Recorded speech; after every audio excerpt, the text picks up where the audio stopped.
तब हुई कलियुग की शुरुआत। पुराणों में 4 युगों का वर्णन मिलता है, सत्ययुग, त्रेतायुग, द्वापर युग और कलियुग। कलियुग को एक श्राप कहा जाता है। पर क्या आपको पता है कि पृथ्वी पर कलियुग कैसे आया? कैसे कलियुग की शुरुआत हुई? आइए हम बताते हैं आपको।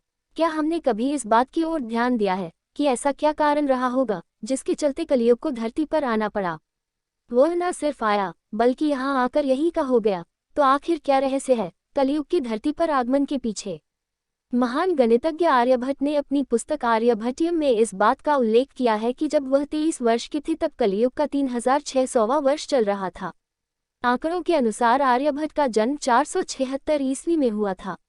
गणना की जाए तो कलियुग का आरंभ 3102 ईसा पूर्व हो चुका था, जब धर्मराज युधिष्ठिर अपना पूरा राजपाट परीक्षित को सौंपकर अन्य पांडवों और द्रौपदी समेत महाप्रयाण हेतु हिमालय की ओर निकल गए थे। उन दिनों स्वयं धर्म बैल का रूप लेकर गाय के रूप में बैठी पृथ्वी देवी से सरस्वती नदी के किनारे मिले। गाय रूपी पृथ्वी के नयन आंसुओं से भरे हुए थे, उनकी आंखों से आंसू बह रहे थे। पृथ्वी को दुखी देख धर्म ने उनसे उनकी परेशानी का कारण पूछा।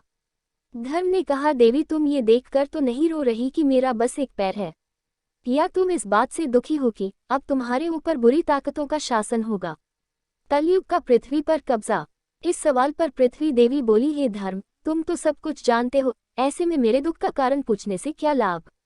सत्य, पवित्रता, क्षमा, दया, संतोष, त्याग, शास्त्र विचार, ज्ञान, वैराग्य, शौर्य, तेज, ऐश्वर्य, कांति, कौशल, स्वतंत्रता, निर्भीकता, कोमलता, धैर्य, साहस, उत्साह, कीर्ति, आस्तिकता, स्थिरता, गौरव, अहंकारहीनता आदि गुणों के स्वामी भगवान श्री कृष्ण के स्वधाम जाने की वजह से कलियुग ने मुझ पर कब्जा कर लिया है। पहले भगवान कृष्ण के चरण मुझ पर पड़ते थे, जिसकी वजह से मैं खुद को सौभाग्यशाली मानती थी, परंतु अब ऐसा नहीं है। अब मेरा सौभाग्य समाप्त हो गया है।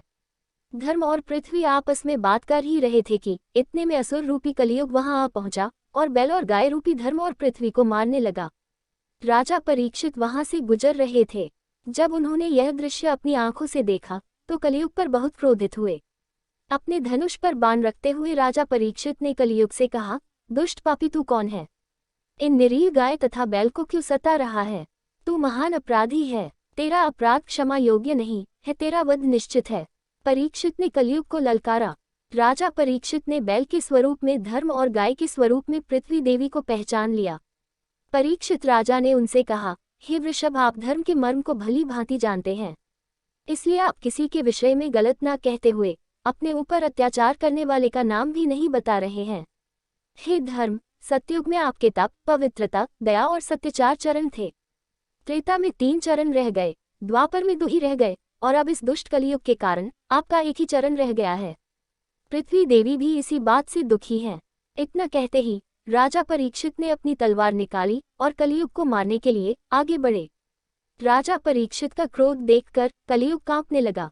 कलियुग भयभीत होकर अपने राजसी वेश को उतारकर राजा परीक्षित के चरणों में गिर गया और क्षमा याचना करने लगा। राजा परीक्षित ने शरण में आए हुए कलियुग को मारना उचित न समझा और उससे कहा, कलियुग तू मेरे शरण में आ गया है, इसलिए मैं तुझे जीवनदान दे रहा हूँ। किंतु अधर्म, पाप, झूठ, चोरी, कपट, दरिद्रता आदि अनेक उपद्रवों का मूल कारण केवल तू ही है। तू मेरे राज्य से अभी निकल जा और फिर कभी लौटकर मत आना। परीक्षित की बात को सुनकर कलियुग ने कहा कि पूरी पृथ्वी पर आपका निवास है। पृथ्वी पर ऐसा कोई भी स्थान नहीं है जहां आपका राज्य न हो, ऐसे में मुझे रहने के लिए स्थान प्रदान करें।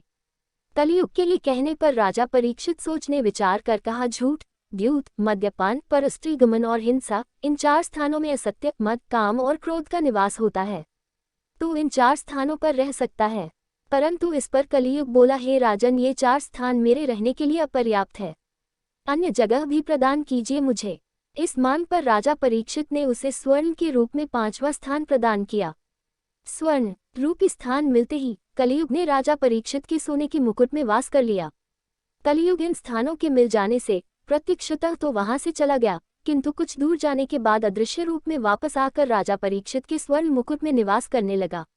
मार्कंडेय पुराण में कलियुग के दौरान शासक जनता पर मनमाने ढंग से शासन करेंगे, मनचाहे ढंग से उन पर कर थोपेंगे। शासक अपने राज्य में अध्यात्म की जगह भय का प्रसार करेंगे। वो स्वयं एक बहुत बड़ा खतरा बन जाएंगे। बड़ी संख्या में पलायन शुरू हो जाएगा। लोग सस्ते खाद्य पदार्थ और सुविधाओं की तलाश में अपने घरों को छोड़कर जाने के लिए मजबूर होंगे। धर्म को नजरअंदाज कर दिया जाएगा और लालच, सत्ता, पैसा सभी के मस्तिष्क में प्रबल रूप से विद्यमान रहेगा। लोग बिना किसी पश्चाताप के अपराधी बनकर लोगों की हत्या करेंगे।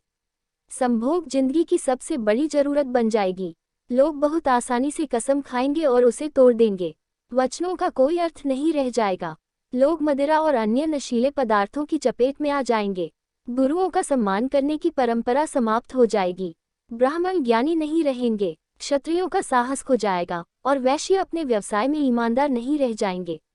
पाप अपने चरम पर होगा।